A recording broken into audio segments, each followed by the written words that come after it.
Ka nisur këtë të mërkur puna në terren për demontimin e urës në zonën e njohur si Arrat e Gurrës, pranë fshatit Dragostuj në Librazh. Ura së bashku me një pjesë të rrugës u degradua plotësisht si pasojë e shembjeve dhe rrëshitjeve të dheut, të cilat vijojnë të jenë aktive, ndërsa dëmet janë vlerësuar si të pariparueshme. Paralelisht ka nisur edhe puna për devijimin e rrjedhës së lumit Shkumbin. Autoritetet planifikojnë ndërtimin e një rruge provizore Buzlumit në segmentin ku më herët shtriheje Kurudha, si një zgjidhje e përkohshme për të rikthyer qarkullimin. Vendimi u mor në mbledhjen e Komitetit Teknik të Përbashkët, ku kreu i Autoritetit Rrugor Shqiptar Ami Kozeli njoftoi se segmenti i ri pritet ketë një gjatësi mbi 1.3 kilometra, por nuk dha një afat për përfundimin e punimeve, të cilat do të mundësonin rihapjen e aksit kombëtar Librazh-Prenjas.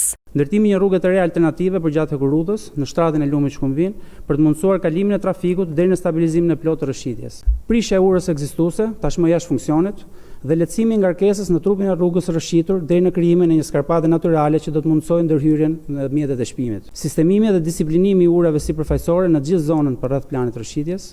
Devijimi i rrjedhës së lumit që aktualisht godret trupin e Kurudhës për të garantuar mbrojtjen e saj për të shmangur përkeqësimin e mëtejshëm të situatës. Aksi i ri është një gjatësi minimumi 1.3 kilometra, kështu që nuk mund të themi një afat konkret kohor. Autoritetet e konsiderojnë shembjen e rrugës si pasojë e rreshjeve të shumta, duke përjashtuar ndikimin e mundshëm të grryerjes së lumit për marrjen e inerteve nga kompanitë që po punojnë për korridorin 8. Unë vazhdoj ta përgënjeshtroj që fenomenit këtë ndodhur për shkak të marrjes së inerteve.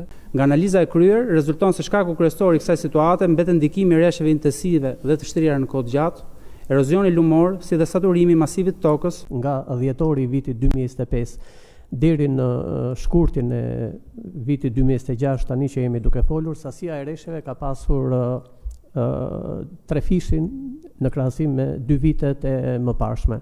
Është një fenomen që njihet me fenomenin e mbingopjes të strukturave dhe veçanërisht në një strukturë si kjo në formën e hinkës ka dhënë maksimumin e mbingopjes, duke rezultuar si faktori kryesor për çedimin e të gjithë strukturës si dhe të elementeve të infrastrukturës që ndodhen të.